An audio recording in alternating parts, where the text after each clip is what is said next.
Assalamu alaikum wa rahmatullahi wa barakatuh. Sister, how are you? Wa alaikum assalam wa rahmatullahi wa barakatuh. Alhamdulillah. How are you, sister? Alhamdulillah. Jazakallah khair for joining us today on the Niqabi Diaries. It's a real pleasure to have you. For those of you who don't know, we have with us today Sister Ustadha Fatima Barakatullah. And could you please, I'll let you to introduce yourself further. Tell us about what you do for some of the viewers who may not know who you are.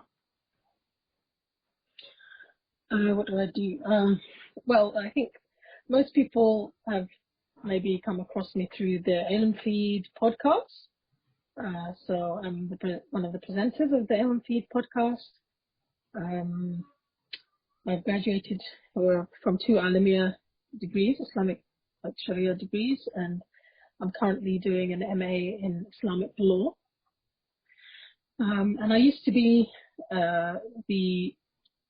the head of Seeds of Change, which is a Muslim women's conference that was run by IERA, Islamic Education and Research Academy, the Dawah organization, which was the largest Muslim women's conference in Europe. Alhamdulillah. Alhamdulillah. Alhamdulillah. So, sister, mashallah. I first came across you, I think personally, I've seen you like on the news and things like a couple of times when it came to, in this country they was talking about the Niqab ban and shifting bans and why do Muslim women wear the Niqab. And I remember there was a show and I think that was the first time that I actually saw you on there. And they did say that you was like, you know, a female scholar or something like that, but they never, like, in the interview for me personally, I didn't feel satisfied that they'd given you enough time to actually really kind of address the questions that were asked. I know they do edit things as well. So for me, maybe they'd cut things down quite a lot, and I find that often this happens. So this is one of the reasons why I've started such a podcast, in order to let sisters who do wear the niqab actually share their stories without being censored or edited against, like, you know, their will basically, and letting them to express themselves. So inshallah, I'll ask you some questions about your experience with the niqab. How long have you been wearing it? Okay, well, I think before we go into that, I should sort of explain that probably the first time I wore niqab was probably I first tried it as a teenager in Egypt, but I started wearing it on and off from my wedding day actually, because, you know, my wedding day was one of the first days that I really properly wore makeup. Okay. I was quite young when I got married. I was 19. Alhamdulillah. And it was, I wasn't really brought up in a family where makeup was a big thing, you know. I was brought up in a religious family, and you know, on my wedding day, I had a lady who was doing my makeup, and it just made sense to me that if I'm going to wear makeup, I'm going to beautify my face, especially, and I'm doing that for my husband, that should be covered, right, for any other than him. So, because otherwise, you know, obviously I'll be exposing my beauty and accentuating it. Yes. So I wore the niqab when I was coming and when I left my house, basically, for my wedding. And I would say ever since, I wouldn't say I'm like a full-time niqabi, right? Like, not somebody who wears it all the time, like when I go out. But especially definitely when I'm online, if I have to be on camera, if I have to work with men closely, you know, because I was in some Muslim organizations and stuff, and then I would wear niqab.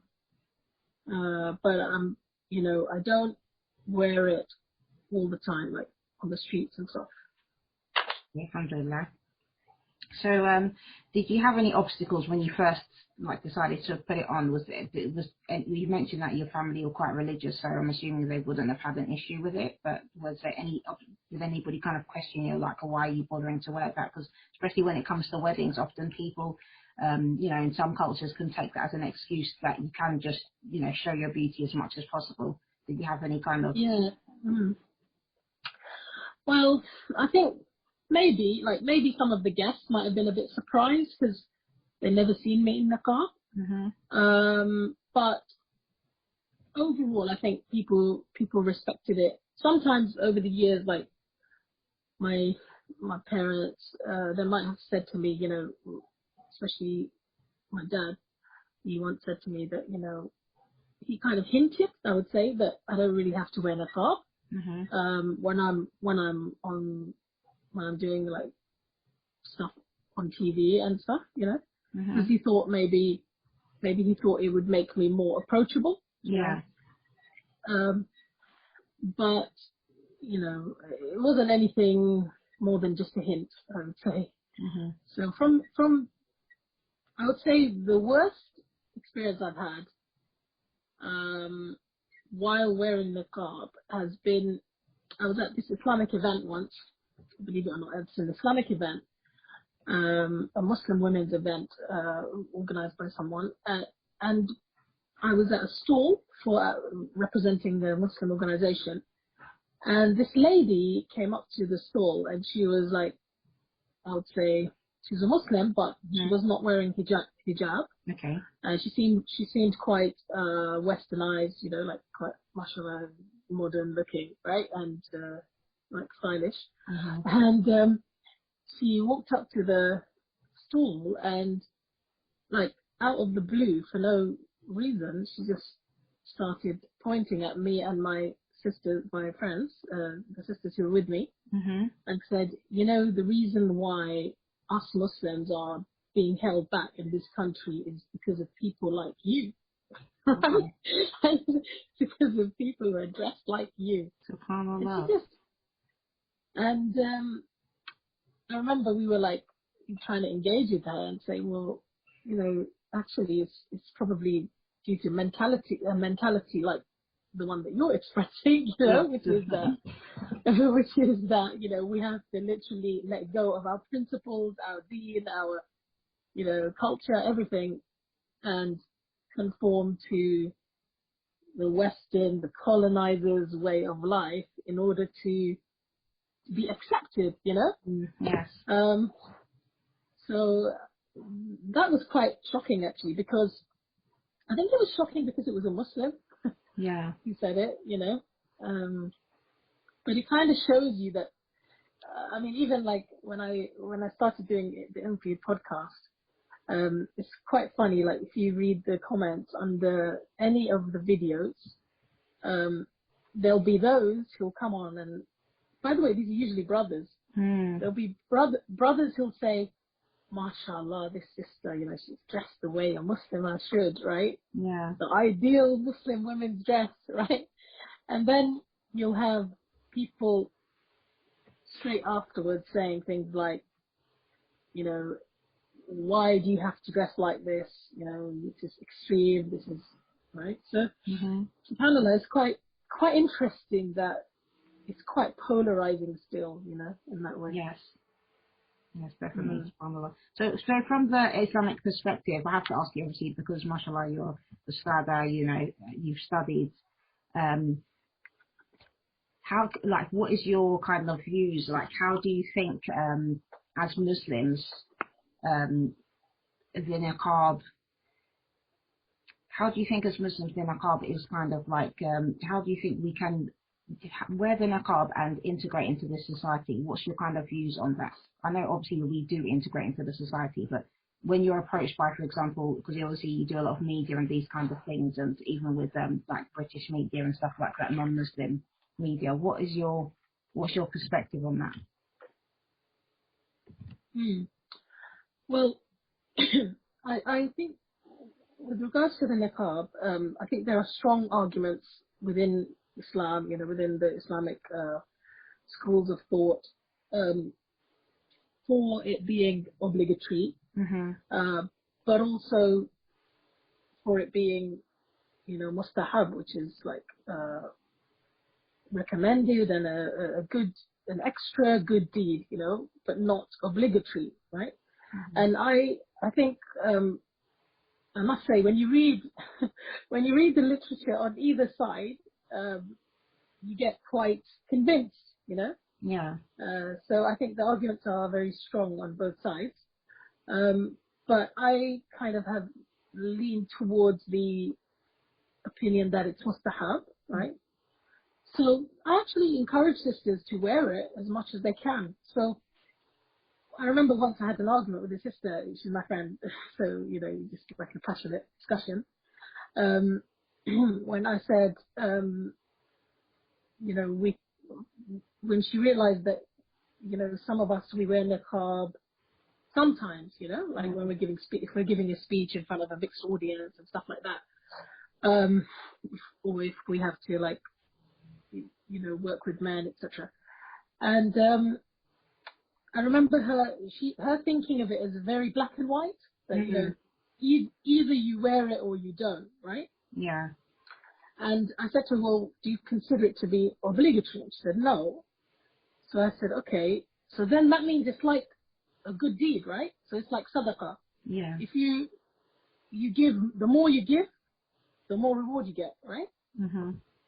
So similarly, I think one way to look at the niqab is the more modest we are, the more we cover, and the more kind of we can preserve ourselves,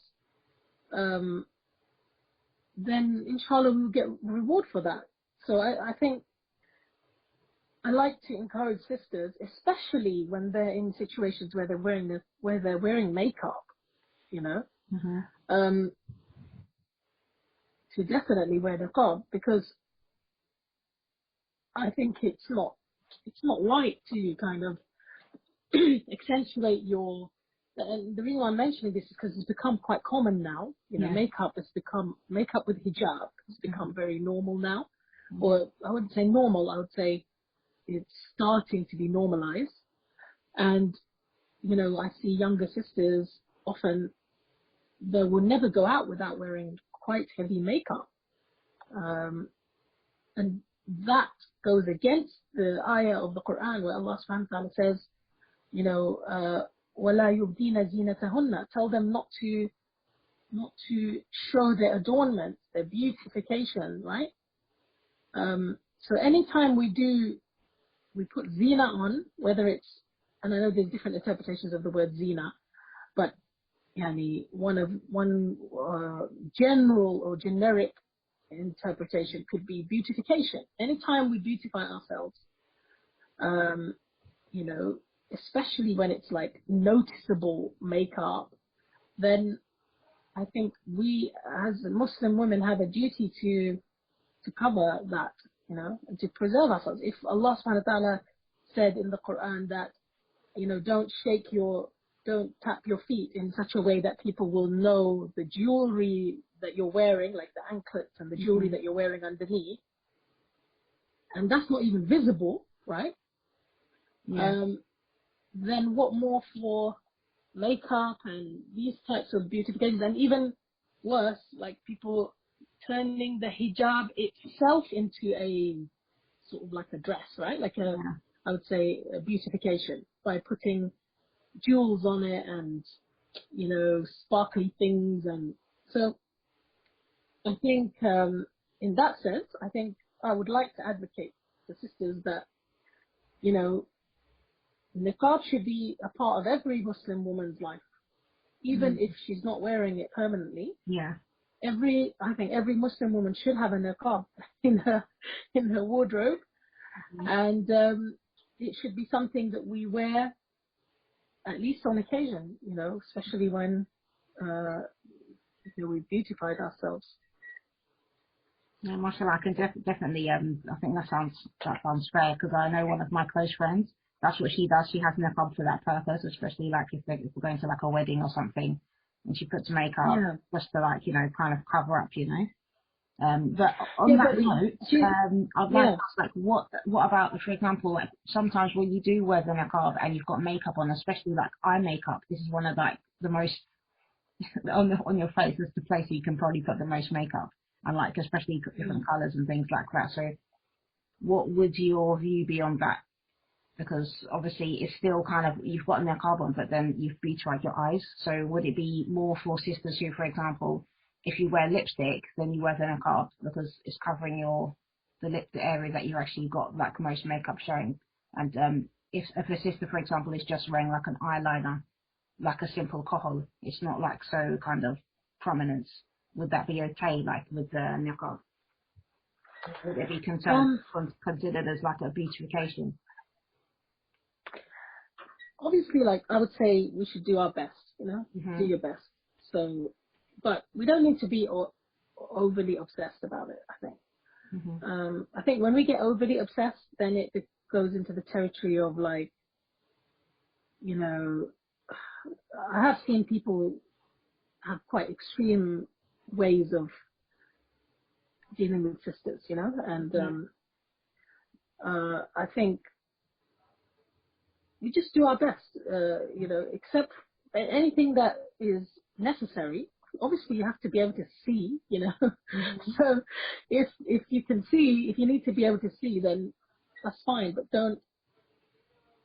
Maybe we can do things like put the eye makeup on when we arrive at a venue, for example, or even if we are going to go out and we have eye makeup and we have a niqab and obviously the eye is exposed, we just try to avoid kind of being seen by people, like if we can get into the car or whatever. But I don't think we don't need to be too overly obsessed with it, because I do think there's an extreme that sometimes happens, which is that, as a woman, it's almost like you have to completely be erased before your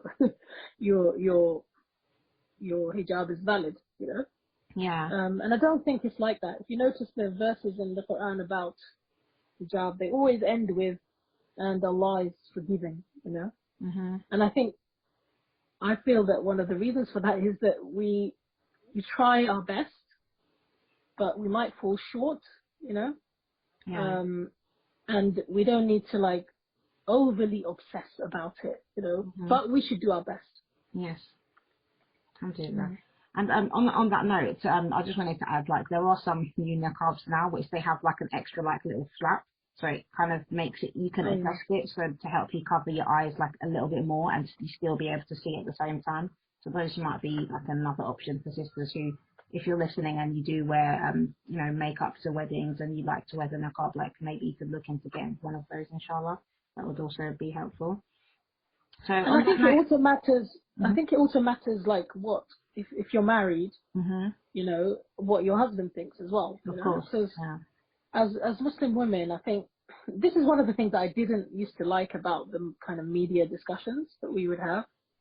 That they would kind of coerce you almost into or expect and want you to say that it's completely your own decision as a Muslim woman, right?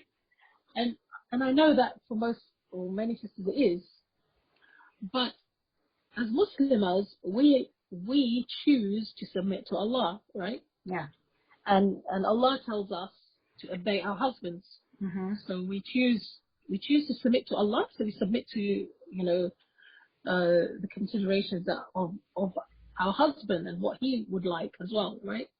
So I think if a husband, for example, feels very strongly about his wife covering her face, and obviously without coercion or like obviously without any kind of anything coercive, but with good manners, he would like her to wear niqab. Then that's something that as Muslim women we're supposed to obey and we're supposed to respect, right? And we should not see that as a overprotection or something like this, we should see that as actually we should be flattered that our husband, he has ghira for us. He has this sense of protectiveness over us, and he's within his right to have that. Obviously, it should be something that a man would encourage his wife to do with hikmah, with wisdom. Yes. But I think that the reason why I mentioned that is that is also a consideration, isn't it, when we're talking about whether, if you're wearing eye makeup and stuff, and like, if your husband feels very strongly about that, then yeah, you should try to find niqabs that would cover your eyes, Yeah. Um, Yeah, because I know some husbands don't even like the wife to wear makeup at all, like even at home. They just don't like makeup, full stop. yeah, that's true. Yeah.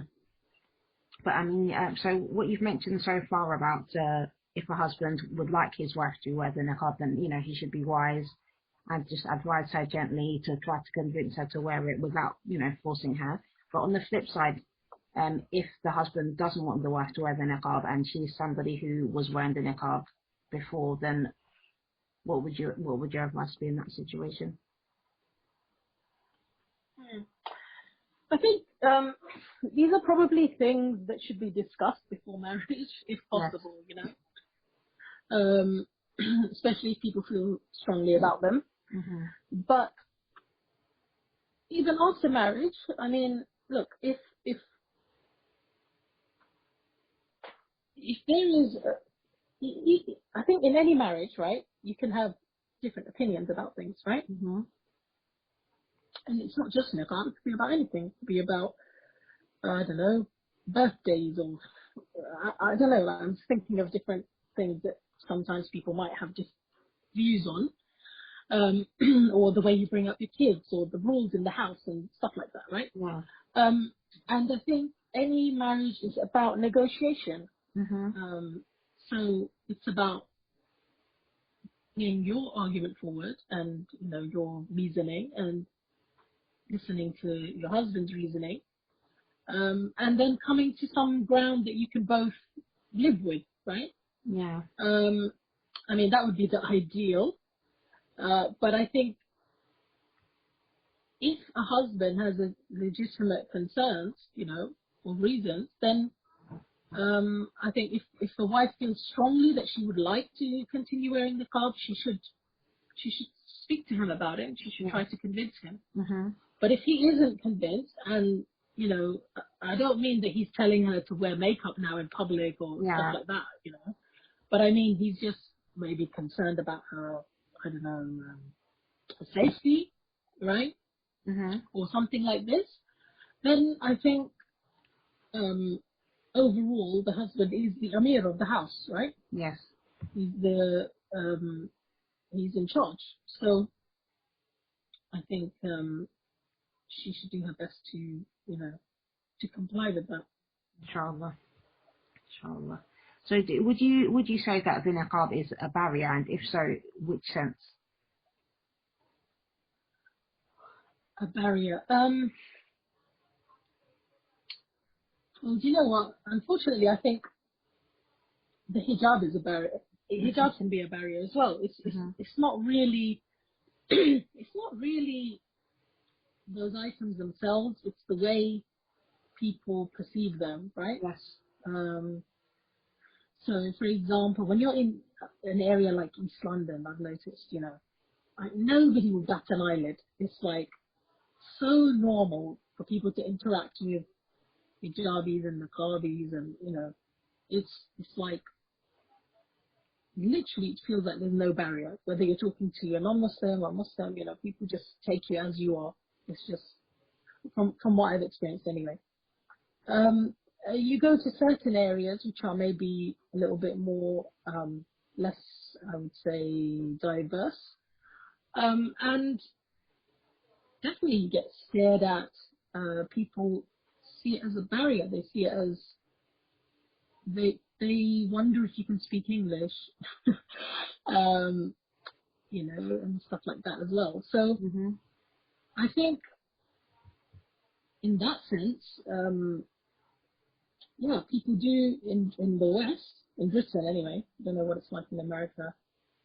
But in Britain and in many European countries, it is seen as a barrier.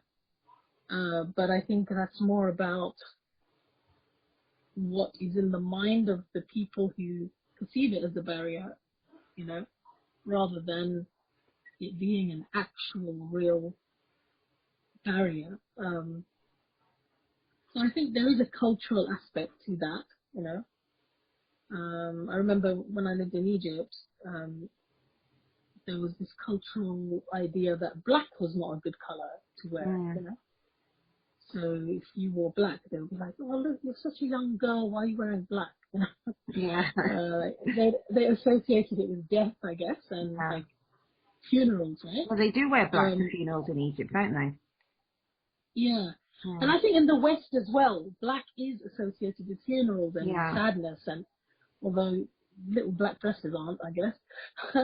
But still, you know, there's this idea of blackness, and I think when you read books and you read about, you know,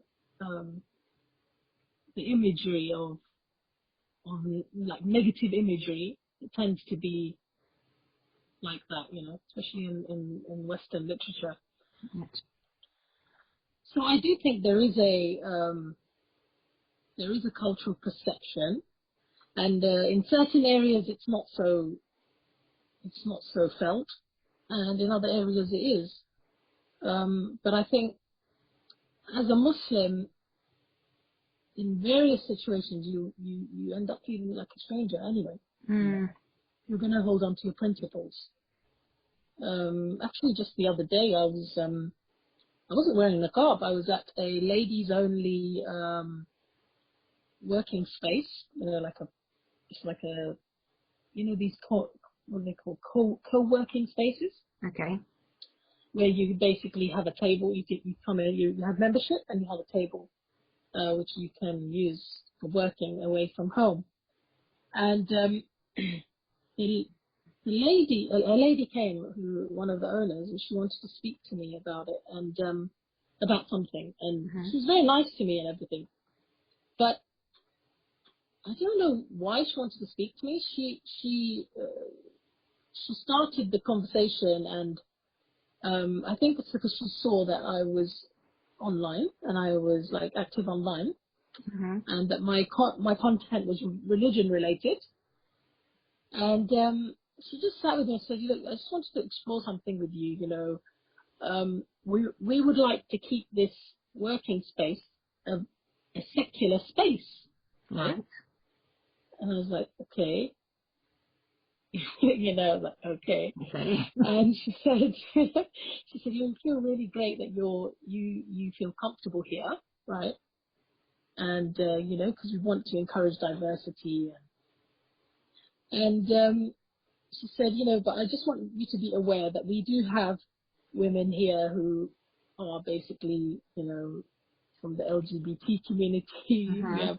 We have women here from Jewish, Christian, all sorts of backgrounds, and atheists, and I, all this time I'm sitting there thinking, and what does this have to do with me? You know, like, why are you like, it was a place full of white blonde women, right? I would say, and I was probably one of the only ethnic minorities, right?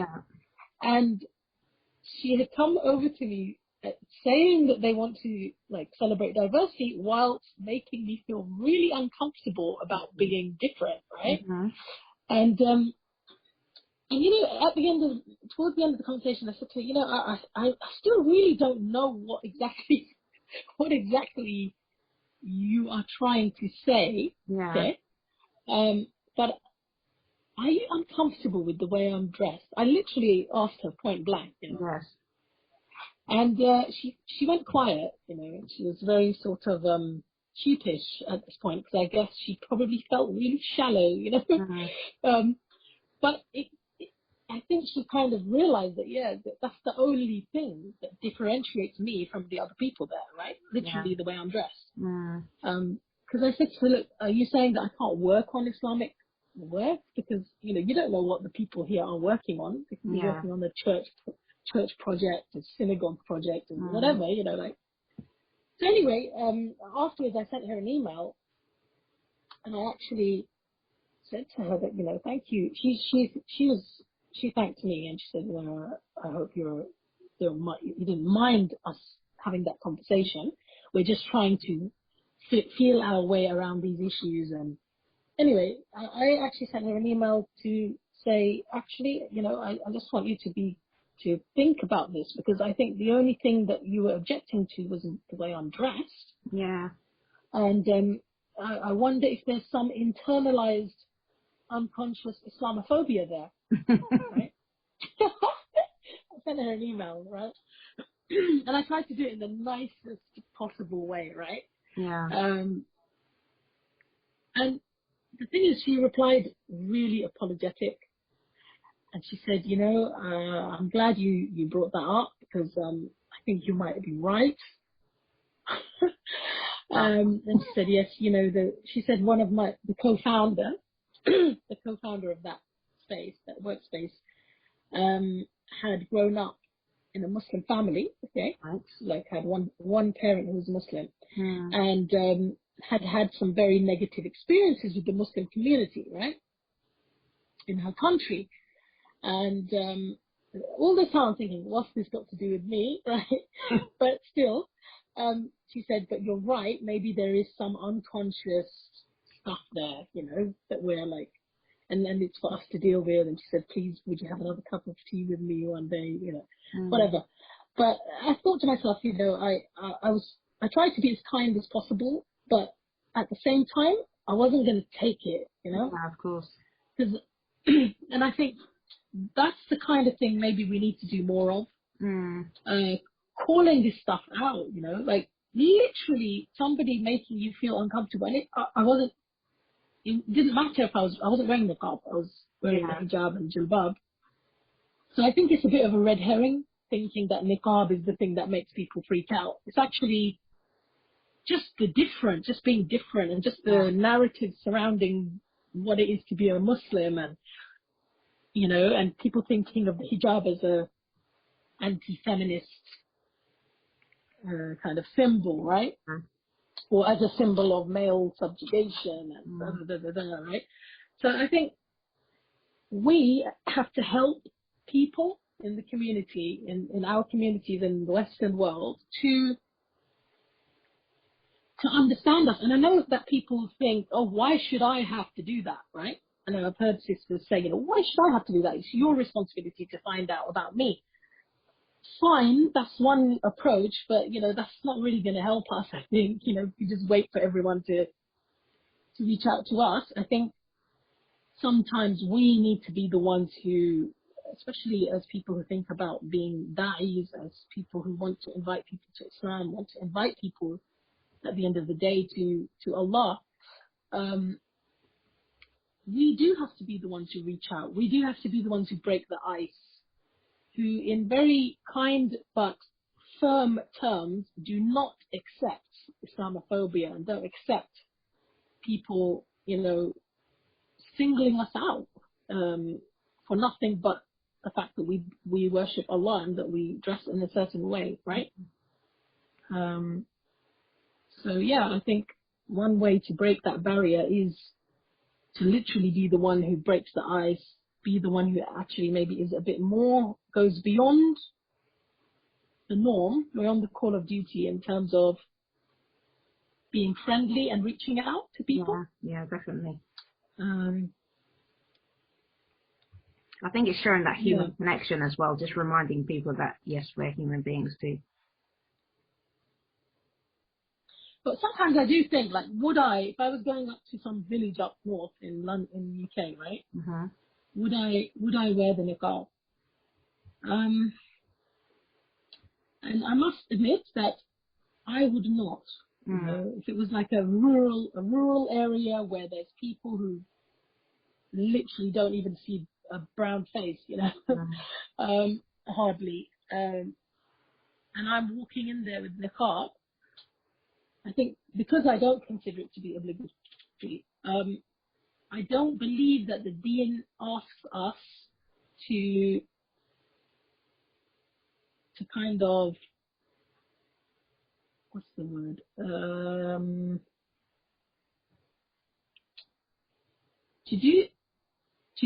To bring unnecessary fitna to a situation. You know, I don't know if fitna is the right word, but what I mean is that, you know, in any situation you have to weigh up the benefits and the harms. Yeah, definitely. And I think in places where people have hardly ever seen a Muslim, they've never seen even diversity of any kind, I think we must, of course, obey Allah, and we must keep to our principles, to whatever amount we believe is obligatory, you know. But there to do like extra things that we think are not obligatory, but they are, you know, maybe mustahab in normal situations.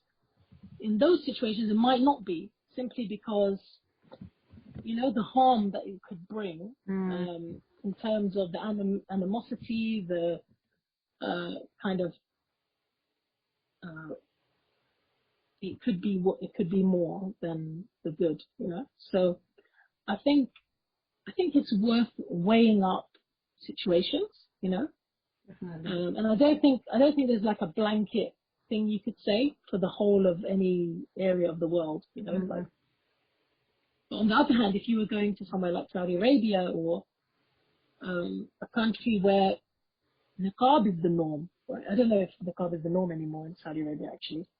I haven't been for some time, and I don't think Makkah is always a good representation of the rest of the country.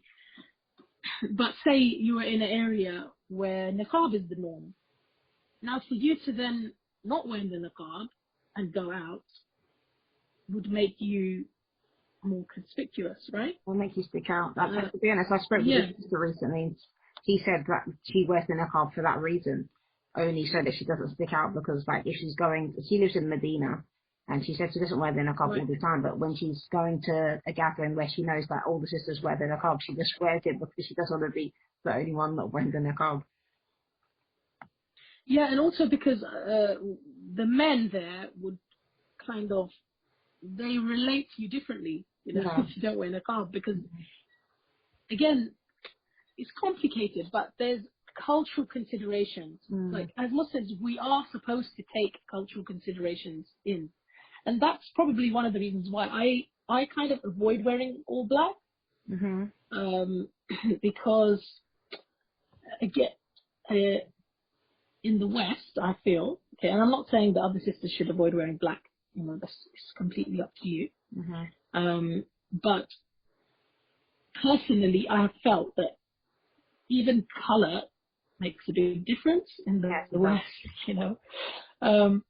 And the idea of black, I believe, is very much a Gulf thing, you know. Probably we especially in the 90s and stuff, when all the hijabs were being like started being exported, I think we were more likely to wear black because that's the color that was available. You know? Yeah. Literally all over Saudi Arabia and the Gulf, black is beautiful. Black is it's sleek. It's seen as for women, and it's seen as very elegant, right? Like the hijabs and the niqabs, but that's how it's seen in that culture. But in the West, you know, in some ways, I would say I do adjust things like the color, you know. Yeah. Simply because I don't believe color is haram, you know, as long as it's not like shocking pink or anything. And it just, you know, just to take local culture into consideration a little bit is not a bad thing, you know. Yeah. I think just on that note, I would like to, you know, just add something here. Like, I do live in the north. I live in Newcastle. Okay. And I find that being black as well, like when I first moved here, you know, Mm-hmm. I'm a Londoner, right? So people used to say to me, "Why are you moving to Newcastle? Like, these Northerners are so racist." But sometimes we do have perceptions of people, or we judge But people Newcastle without knowing. isn't rural. But Pardon? Newcastle isn't rural, is it? It's not like a village. Well, It's what? more. When I first moved to Newcastle, I could literally count the amount of non-white people on one hand. Okay, in the city Oh, centre. okay. That's in the city Mm-hmm. centre, yeah. So, and Yeah. that's like 18, 19 years ago now. So it's completely different now. So it's changed a lot since I've lived here, and there are a lot of rural areas because Newcastle's quite a small town. So like you don't have to drive very far, and you're in the countryside. You have lots of fields, there's sheep, there's cows. So I've been to places where, if you drive up the coastal areas where they've got castles and things like that, I've been up those areas and you'll come across villages, where these people, maybe they've never met somebody who isn't white before. And I find, mashallah, that, these people, they're just very well mannered. So even if they see me, they might look twice, but they're not rude or anything like that. So I think it depends. Like it's just as you said, you have to kind of weigh up things. There are particular Yeah. areas in Newcastle, for example, where there's it's known that they've got like the EDL, for example. Okay, there's particular housing areas where they have like All right. estates where it's known that people are part of the EDL. So we avoid things like that. Or even sometimes they might have a march in the town and this kind of thing. So those days you'll avoid going to the town, for example. And there's like surrounding areas like in Sunderland as well. There's certain places where they're known for certain things like maybe racial prejudice and this kind of thing. So you just have to be wise and avoid certain things. But I think in general, my experience at least, meeting people who live in small villages and very rural areas, usually they're just very polite, I find, and respectable. Like That's when great. you That's approach great. them and talk to them, they're not that you can see that is something different for them. But I think it's just that they're so well mannered, and I think that's part of the beauty of English culture that has been lost with many people. That's my opinion. Like a lot of people haven't, being brought up in this country myself, I think a lot of people are losing certain kind of English values. They talk about British values, but people are losing some certain values that they had towards being polite and respectful, even to people that you don't know, even if you don't agree with what they're doing or you don't like certain things. It's not your place to just, be rude and, make rude comments or something like that. You just show politeness and respect. And I find that in these rural areas, people still have those values. So it's usually a lot easier to kind of get on and do what you want. So usually there's not even many people anyways. You'll see hardly anybody when you go around these places. I think you're right. I mean, I think it takes somebody confident to break the ice, doesn't it? And basically. To change people's perceptions. And I think one of the ideas that really helped me, I think, even just wearing hijab, even just being a very visible Muslim is, we think that people are constantly looking at us, judging us.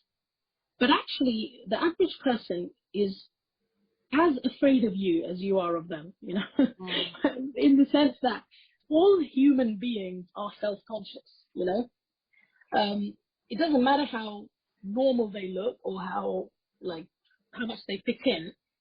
Every human being is literally walking around wondering what other people think of them. And once you kind of realize that actually this sense of self-consciousness is just a human condition, then you realize that actually I have as much right to be the way I am as this other person who might be from not a minority community, but still it's a human being. They also have questions and they also have I would say insecurities, right? So, but the way we're dressed, we're doing it for a higher cause. We're doing it for the sake of Allah. We're obeying our Creator. So I think once you keep that in mind, and you get over the kind of, I would say, self-consciousness, I think it does become easier, and you become braver, and you realize that actually people aren't as, like you said, especially in Britain, you're right. But one of the things I love about Britain is people are polite. People, Yes. they don't actually like confronting you. And actually, you know, the situation that I mentioned about the co-working space. Mm-hmm. Ironically, the person who came to approach me and the founders of this co-working space, who both had a bit of an issue and wanted to talk to me about secularism, etc. They're not British, right? Yeah. So I actually believe that it's because they're not British that they had that issue. You know? Yeah, because I think people get paranoid almost. Or they kind of try to A overcompensate. British person, definitely, a British person would never have come over and talked to me about the way I'm dressed. Yeah. It just would not happen, you know, especially in London. And, you know, I think, in fact, a British person would be mortified at the thought of it, at the thought of making another person feel uncomfortable, who's not doing any harm, is literally just, you know, wearing certain clothing. So that's why I think also that the whole Niqab debate, whenever it kind of comes up in Europe, I still think that Britain is the country that is least likely to ever have a Niqab ban, you know, Mm-hmm. because it's just not British.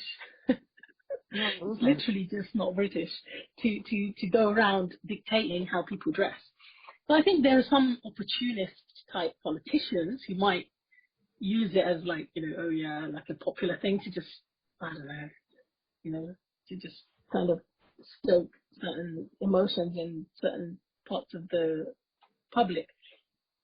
But overall, I don't think, inshallah, in Britain, I don't think it's very British to kind of impose types of clothing, codes of clothing onto people. And I think British people are quite comfortable overall with diversity. Yeah, subhanAllah. And now with COVID, I mean, you know, nobody can say anything about a face veil now, I think. Basically. But I'm apparently not in sure, France, but they've still got the ban on the face veil, but you have to wear a mask. So it's just like, it yeah, doesn't make France. any sense. Do you know what I mean? France is, you know, France.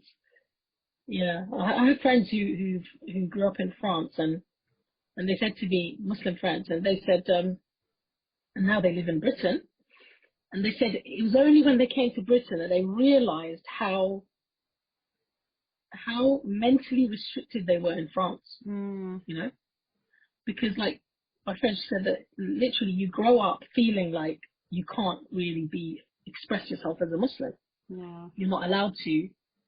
Whereas she said in Britain, it's like, wow, you guys are like so confident. You're so like, and I was thinking about that, and I was thinking, where does that come from? And you know, I literally think that we were brought up, encouraged to be ourselves by our British schools and our British teachers. Yeah.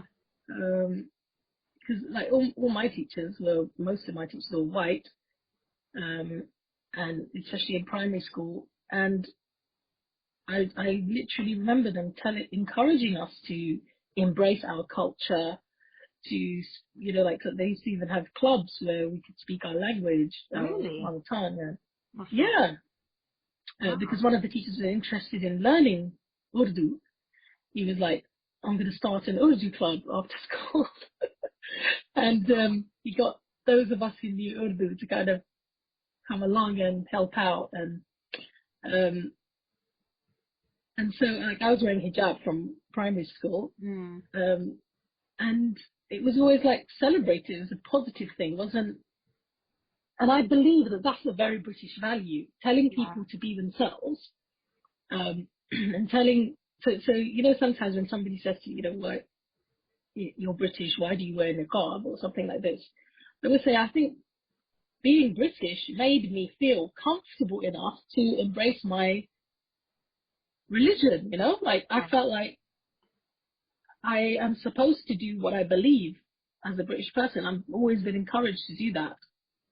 And so it's actually I would say a really positive thing about Britain that I guess that those of us who grew up in this country as Muslims,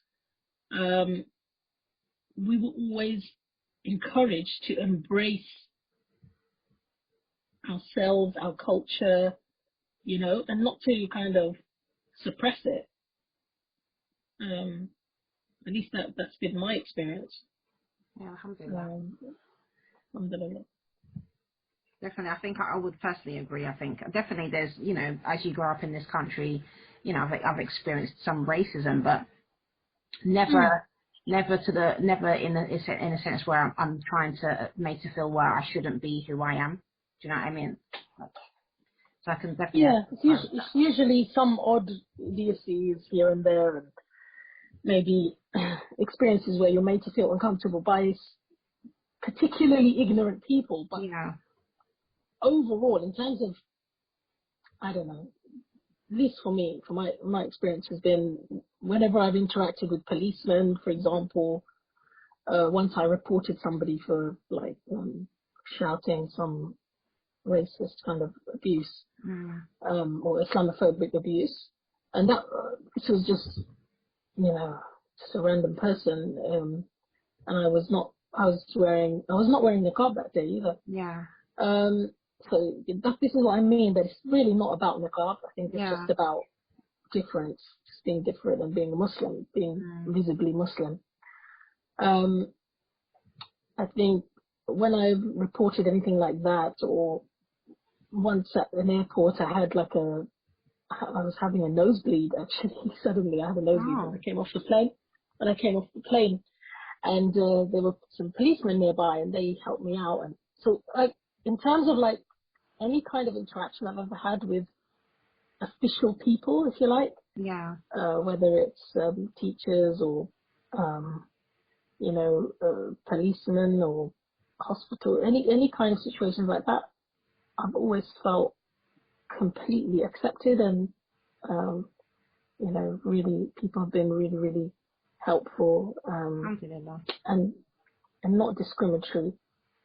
At the same time, I don't want us to. I think sometimes, you know, when we talk about hijab, we can paint a picture of too much Islamophobia on the streets and stuff like that. But I am cognizant of the fact that, you know, when I was growing up, my mom, she was literally the only hijabi that we knew, right? Oh, right. This is like in the 80s, and, you know, in the 80s. And it's actually because she used to wear hijab, other women started wearing hijab in our area. And she would literally get somebody saying something racist every time we went out, you know. A white person usually would always say something, you know, but that was more like, you know, being Asians, I guess they would say something about being a Paki or whatever, you know. But what I'm trying to say is that level of kind of constant and direct abuse is not there anymore, you know. Might be in other ways, but I think our generation do have to be grateful to the generation before who did start wearing the hijab and did normalize it, you know. Basically, yeah. And we have to realize that actually we've got it a lot easier in many ways. Because if it wasn't for them normalizing it, you know, it would still be strange. But now, at least in many parts of the UK and in the cities, it's not seen as strange at all. Yeah. You know? So on that note, do you feel, obviously as somebody who doesn't wear the niqab full time, do you feel that there's a difference in how niqabis get treated to sisters who just wear the hijab, for example, like in the Muslim community or otherwise?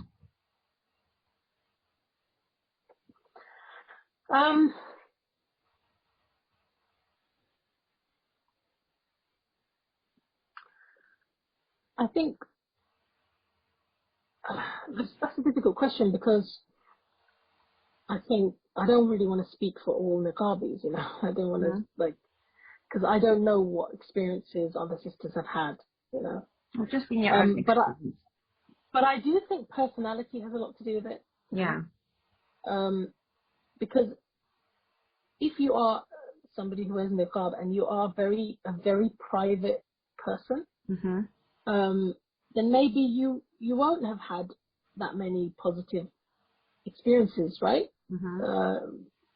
But if you're a very confident person and you're the sort of person who would initiate conversation and stuff like that, then you've probably had a completely different experience of life, you know, in the UK as a niqabi. Simply because people tend to respond to you the way you present, right? Yes.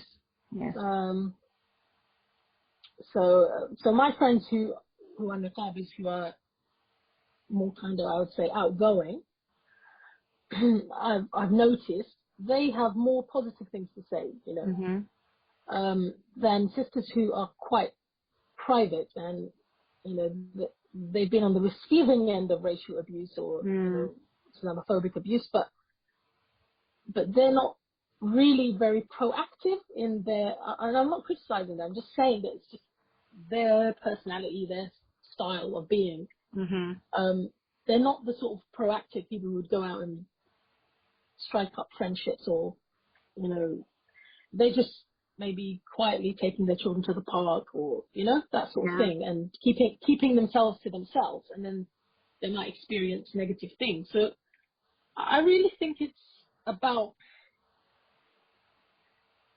I think when you talk to a niqabi and she's got nothing but negative things to say about her experiences in the UK, usually when you dig a bit, you can see that, okay, you know, it's not as simple as, oh, this is a racist country. It's not as simple as it's definitely that. not. Yeah. It's more, I think we have to also be introspective as to, like, and I do think we do have a responsibility. And I know that I don't know why people don't like that. They're like, well, why should I be the one, you know? Well, because you're doing something that's against the norm. Basically.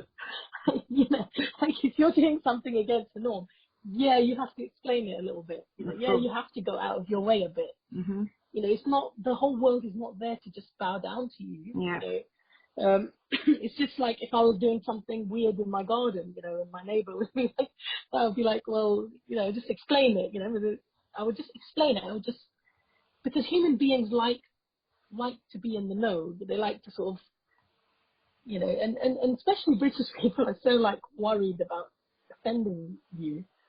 You know, they'll be kind of reticent to start a conversation about the elephant in the room, or the thing that they're thinking about, you know. So sometimes you have to be the one who does that. I know that's difficult if you're like, say, an introvert and you know, and you've chosen maybe, or your personality is such that you don't want to reach out, but in a way, you know, the way you're experiencing life is not just about the external world. It's about the way you choose to interact with the external world as well. So I think, like, when I speak to somebody and they know that I wear niqab, or they think I wear niqab, and I act as though it's not a barrier to anything, to any work that I'm doing or whatever, or my effectiveness, right, in any given thing, then that person accepts that as well, usually, you know. But if you act as though it is a barrier, and you do think of it as a barrier and something that's stopping you, then obviously that's going to affect the way people take it and respond to it. Alhamdulillah, mashallah, that makes a lot of sense. Definitely can agree with what you said as well, just from experiences that I've had with other niqabi sisters as well. I think that makes a lot of sense, definitely. So, sister, have you in your, you know, time as, you know, living in the UK and being abroad and stuff like that, have you come across sisters who've been forced into wearing the niqab at all?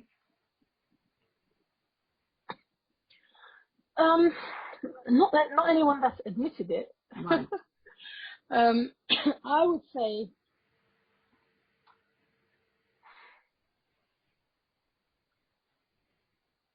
haven't met anyone who's been forced, but I know lots of sisters who do it because their husbands would like them to do it, Right. you know, or their husbands have asked them to. Yeah. But I haven't experienced from them a rejection of that, you know. They kind of, as I said, as a Muslim woman, you submit to Allah and you choose to obey Allah, and within that choice means that you're choosing to obey Allah's rules and laws, and one of those is obedience to one's husband, right? And so I think the sisters who they've done that consciously, you know, they've chosen to, and we as Muslim women, we choose to accept that we have the head of the house, right? Yeah, you know, the final say, the Amir. And so then after that, if a sister accepts, you know, if her husband would really like her to do something and she goes along with it or accepts it, then that's a blessing. That's something she'll be rewarded for. And so mostly I've met sisters like that. And what about sisters who are not allowed to wear it because of their husbands? Or because of their parents? You know, my mum used to wear niqab when she first came to this country. She grew up in an area of India where niqab was normal, like burqa, they call it burqa, right? Yeah. But my dad told her to stop wearing the niqab. And that was interesting when my mum told me that. And I asked her, like, what, you know, she said, because, she said we would be on the train and, like, nobody wears hijab or niqab, right? Yeah. And she said, my dad, this is interesting reasoning, right? She said, my dad said to her, it's better if I can sit here and look at your face, yeah, than look around and there's all these women everywhere, you know? MashaAllah. Wow. That thought was quite interesting, actually. MashaAllah. Because I never really thought of it like that. You know, like, he's a newlywed, basically, at that point. And as a man, he's thinking, you know what? There's like all these naked, or half stuff, not naked, but, you know, women who are showing their beauty all around me. And my wife is sitting here all in black. And, like, you know, it's better if I could just look at her and that would be my focus, you know? So I thought that was quite interesting. And, yeah, she stopped wearing the niqab at that point. So that's one example I have, I guess. But apart from that, again, maybe people just haven't told me about their situations, but I don't really know of sisters whose husbands are that kind of, you know, authoritative in that sense. I would say authoritarian, I mean. Rather, it's usually a negotiation between the two. Yeah. And a discussion, you know. So he might say, look, be careful if you're in this area, then don't wear it, or, you know, for her safety. But yeah, that's the kind of situations I've come across personally. Alhamdulillah. So, what would you advise a sister who would like to start wearing the niqab, but she's kind of afraid to wear it, or she doesn't feel confident to wear it? Okay, I would say there must be a reason that she feels, you know, she's thinking about it. And it's worth thinking about that, you know, like, and again, like, I think we need to take the sort of overly emotional and overly kind of prescriptive thing out of the issue of niqab. Yeah. And instead embrace it as a good deed, you know. Even if you don't, if you believe it's obligatory, and that's a different matter, then you should wear niqab, right? If you are convinced that it's obligatory. But if you're not, then we should all, and that's what I would say, at least all of the schools of thought at least agree that it's a good thing. Yes. If not obligatory. So I think all of us as Muslim women, instead of thinking of it as a separate category of hijab almost, yeah, I think we should all embrace it as part of our Islamic dress. Yes. Just as we embrace any good deed, and we should think of it as, something that we all do at times. But for sisters who are considering doing it like full time when they go out, etc., I would say if you believe it's obligatory and you're convinced of that, then you should do it. Yes. Unless any harm is going to come to you, any direct harm. But if you don't and you'd like to do it as a good deed, then like I said, what's stopping you? Is there a reason that you're not doing it? I would say if it's a good deed and you're doing it, you want to do it, and you believe that it will be pleasing to Allah, then do it. Just start. Alhamdulillah. And again, don't think of it as. I think what happens is people put so much pressure on themselves, like either I'm a niqabi or I'm not, type thing, and that stops them from ever doing it. Or it makes the decision much bigger. Yeah. But, I think just embrace it as a good thing to do, and I think it's fine. I think we should normalize it in the Muslim community. Alhamdulillah. I think that's really what you're saying makes a lot of sense, because I think in the Muslim community, because there's so much there's a bit of stigma around niqab now, but it is basically hijab, like you're saying. The niqab is part of the hijab, so whether it's obligatory or not, if every Muslim woman will just embrace it as being a form of hijab, then it makes part of her Islamic dress, but her wardrobe. And also just knowing that even if you don't consider it obligatory, the wives of the Prophet ﷺ did used to cover their faces. It's not just a cultural thing, as some people keep saying. It is an Islamic thing. It's in all of the books of fiqh, covering the face. Aisha radiallahu anha used to cover her face. There's a hadith in Bukhari in which she, it's clear that she did, and she talks about it. So at least the mothers of the believers did it, and if not more than them. And it's a symbol of, modesty, virtue, obedience to Allah.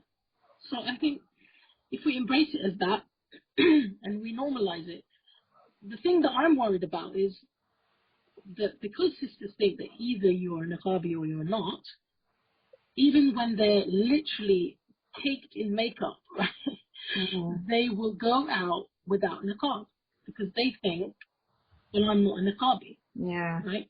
But who created this category of niqabi? And you don't need to. Who said you have to be a category? No.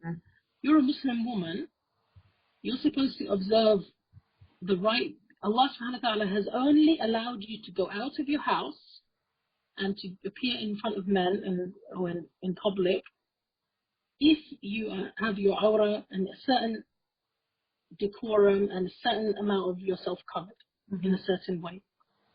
If you look at it like that, then you think, okay, I need to forget about categories. I need to think what would be pleasing to Allah, If I'm wearing red lipstick,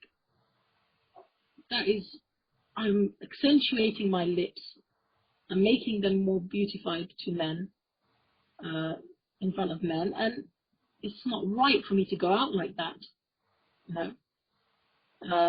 So I must cover my face in that situation, and I should not wear makeup, and I should get to that place wherever I'm going, the party, whatever, or gathering, and then I can wear it there.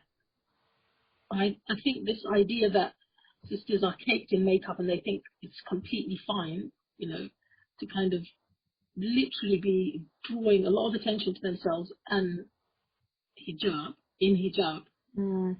I think that is actually needs to change. Yes. That needs to change because that's causing us to sin, when we do that.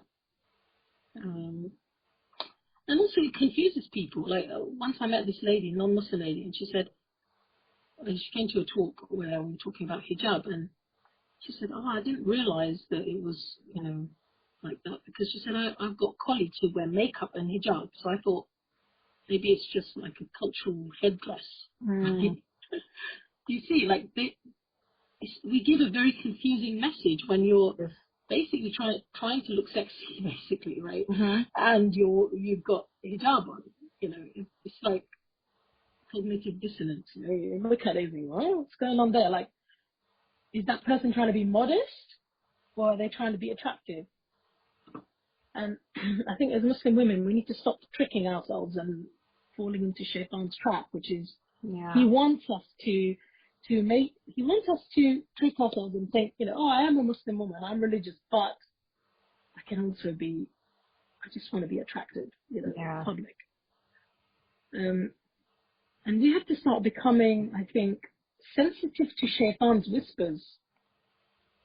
Because I think people are justifying these things in all sorts of weird ways nowadays, And also, I think shuyukh are sometimes scared to talk about it because it's become so, unpolitically correct. Basically, yeah. Especially that. Yeah. Back in the day, the shuyukh were always talking about hijab, right? Mm. And now it's like, oh, let's not touch that topic because we don't want to be seen as coercive men or something, and there's this narrative that men can't talk about women's things, right? Which is completely wrong. If there's a scholar, if the Prophet ﷺ was here, would we say to him, you can't speak to us, you can't address us? Of course not. So this kind of narrative of men can't speak about women's issues is wrong. Allah is going to actually ask the men, did they look after the women?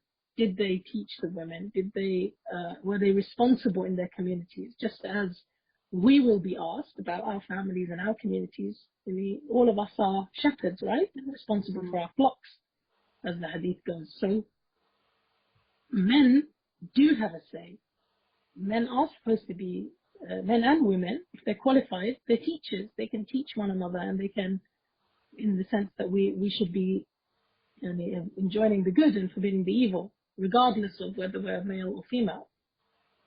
So I think we as women need to stop falling into that trap as well, where basically Western feminism has kind of encouraged us to adopt, that idea that men don't have a say. That's not true at all. Allah has given certain people knowledge, certain people authority. He told us to go to the scholars, and many scholars are men. So it's got nothing to do with the gender, the sex. Yeah, exactly. So I think we need to start being more sincere as Muslim women. Remember what the purpose of our life is to obey Allah, is not to be accepted by society. Allah tells us that if we make Him number one in our life, then He will cause the world and the people of the world to love us as well. He will establish love for us on the earth. And I think we need to be women of substance, be strong, because if it wasn't for the past generation being strong, we wouldn't have mosques in this country. We wouldn't have, hijab wouldn't have been normalized, So our generation also needs to be strong and not allow hijab and our Islamic practices to be watered down just because of some perceived consideration that we have or fear that we have. Instead, we should be leading society, and to do that, you need to be a role model and lead the way, and then society will follow.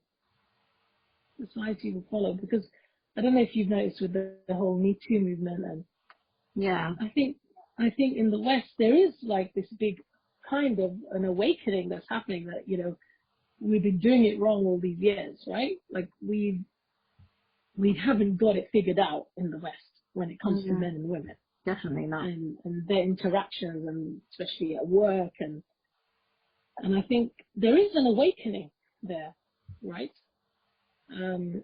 Some offices and places of work are introducing rules that Islam has established 1400 years ago, right? Wow. You know, things like not being alone in a room with, you know, without a chaperone, or not closing the door. Even handshaking, you know, not all women really want to shake hands. They don't want to have physical contact with people anymore. You know, they don't want it to be normal that a man. Well, Corona stopped you that walk as into well, hasn't it? Sorry? Corona stopped the handshaking as well. Yeah. Yeah, it did. It really did. But, you know, like the whole thing of like men at work thinking they can kiss a woman on her cheek, right? Like, a lot of women don't feel comfortable with that. A lot of women are saying, you know, actually, we don't want to wear heels. You know, heels hurt, and we don't want to wear them to work every day.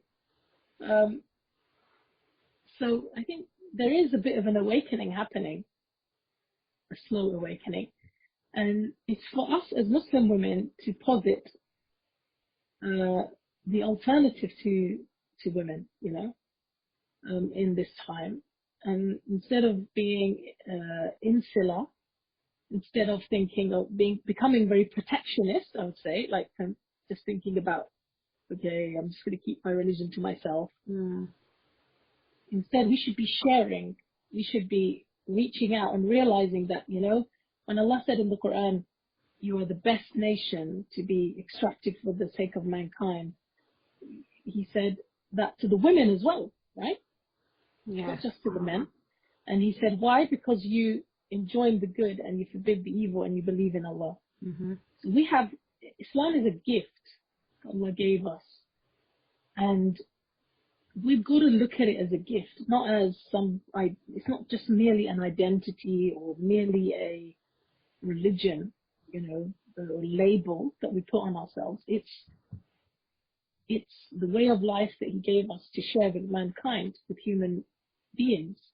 And as women, I think we need to start stepping up, not being apologetic about the deen, but showing people, actually, you know what, this will solve your problems. This will bring womankind peace of mind.